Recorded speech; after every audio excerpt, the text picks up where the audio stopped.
What's up guys, Joel with Motors and Mischief. Welcome to the channel. Today we are working on my 2016 Audi A4. Now this is actually a project that we did quite a few months ago, but due to projection schedules with the channel and things that we've been working on, we just haven't had a chance to put out the actual video for you. But there's been a few things that have popped up recently that make me feel like it would be a really good idea to get this video out for you guys who are interested in being able to install this foam mount into your car. This video is on, this car is a B8.5, but the mount will work on also on a B8. There's just a couple of minor differences on how you install that, and I'll mention that as we go through on the video. So the Audi's sitting outside because we've got the Project F250 going on inside the garage, so it is a mess. Please forgive that. We'll be getting it cleaned up here pretty quickly and getting it back into the garage once we finish that. But as far as the phone install goes, let's go ahead and get started on that. And in Audi's infinite wisdom this year, they decided that the interface cable for the phone only needed to be this long. So I've got an adapter on here to bring this wire out and make it to where I can actually use the phone while I'm driving, which I'm sure is what they were trying to prevent, but I can't see directions. I can't see to skip forward on the music that I'm listening to. I can't do any of that. So we're gonna adjust that. All right, let's take a look at the components that we're going to be using here. I'll put this little kit together based on a bunch of research and what I think is going to work best in the car. We have my iPhone 12, which has the, currently not using a case. I don't think I'm going to put one on it, but it does have the MagSafe charging on the back, which means I don't want to glue a piece of metal to the back of it. This is the actual mount that we're going to use. This is from Rennline. I'll put a link in the description. But this mounts to existing hardware on the Audi. Show you where that goes. And then the other end of it mounts into this piece right here, which glues onto the back of the phone. Now, I do not want to glue that onto the back of my phone. So I got this. So we can set this up, and then you set the width on this, and then it stays, and then we can just slide the phone into that, and I think that'll look very nice sitting up there. Now, this came with this adapter, and this came with this adapter. I'm not sure which one we're going to use, or if we'll do a combination of both, but we'll figure it out. And in case we need it, I got some 3M mount. It's just different types of mounts to be able to stick this stuff together. So in case we've got to mount this or this to this, or however we're going to mount this, we'll be able to do that. So the next step is to go ahead and get it in the car. First we're going to have to pull the surround on the instrument cluster, and then we're going to have to pull one, let's see, the AC vent. So first we'll do that and get that mounted, then we'll mount the stuff for the phone. Last thing that we're going to have to do is cut a hole in the glove box so that we can thread that cable down out of the glove box and attach it to where the phone's going to plug in. So let's go ahead and get started on that. All right, guys. First thing we need to do is pull this surround so we can get down to this. So we're going to try it with these clips tools first.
All right, and there you can see the screw that we're looking for. That is the one that this is going to mount to.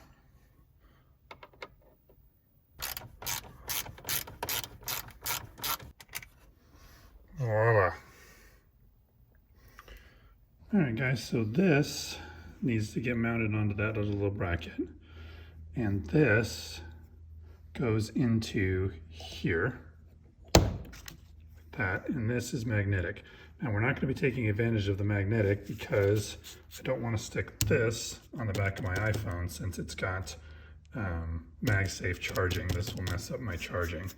So, so this is supposed to mount into here, but this little ball is exactly the same as this little ball.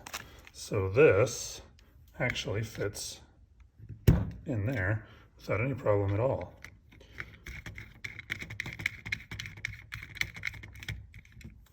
So that mounts like that, and then this will mount in the car, and then the phone just slides into this instead of being magnetic. So we need to mount this onto the bracket before we install it, so let's do that. All right, and then this goes right in here, like that.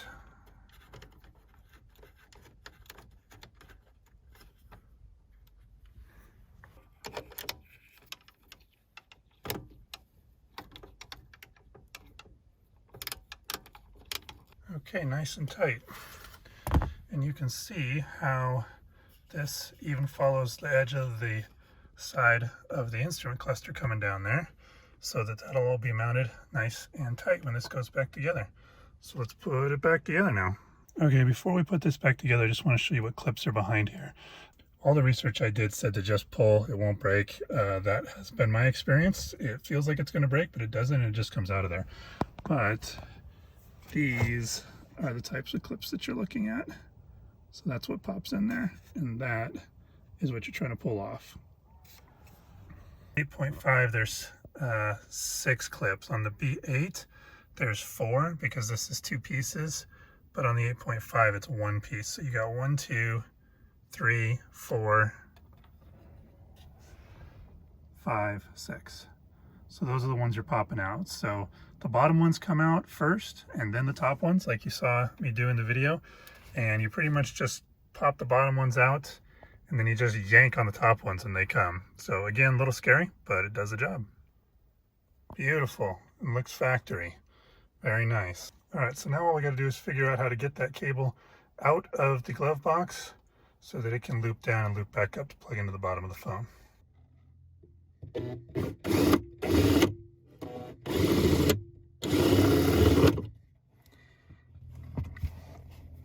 All right, so just a small hole in the glove box right there for this wire to run through. And this cable is just an extension cable. This just happens to be the lightning cable that the iPhone 12 communicates off of. And you can see I've got another adapter up there. I already had that. I'm sure I could have had an adapter that was just one instead of having to do an adapter and a cable, but I already had that from before. So now all we got to do is hook that together.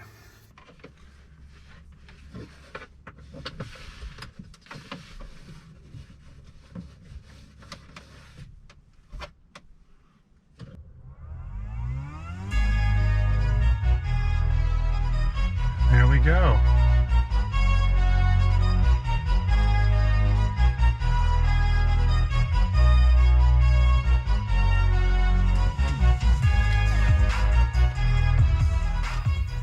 Shows you after it's installed. We've got quite a bit of adjustment, and this is got a case on it now, so fits just fine in there.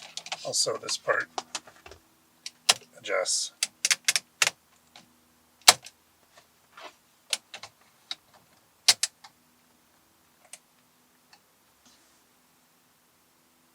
Alright guys, and that is the end of the video. That's the how-to on how to get that mount installed. I can tell you the benefit of having used this mount now for 8 months, that it holds up really well. It's worked fantastic. I haven't had any problems with it at all. The phone talks to the car through all the upgrades that we've had, and it works great. So it will play Spotify, just like we're talking about, or any other media from the phone, including songs that are stored on the phone. It plays those just great. And the only thing is it doesn't display on the main screen beyond the first song. For whatever reason, it plays the first song. However, it does display in the instrument cluster as the songs go through, and of course it displays on the phone, which you can see from where the phone's mounted. So it all works out real good. So yeah, 8 months of testing and it works fantastic. So if you're thinking about this phone, I highly recommend it. We'll give it 2 thumbs up. All right, guys, thanks so much for watching. We really appreciate it. Thanks for all the love and support. Click the like button, subscribe, and you hit that bell so you know when we're hanging out. And follow us for behind the scenes stuff on Instagram, Mischief for All. All right, guys, we love you. Peace.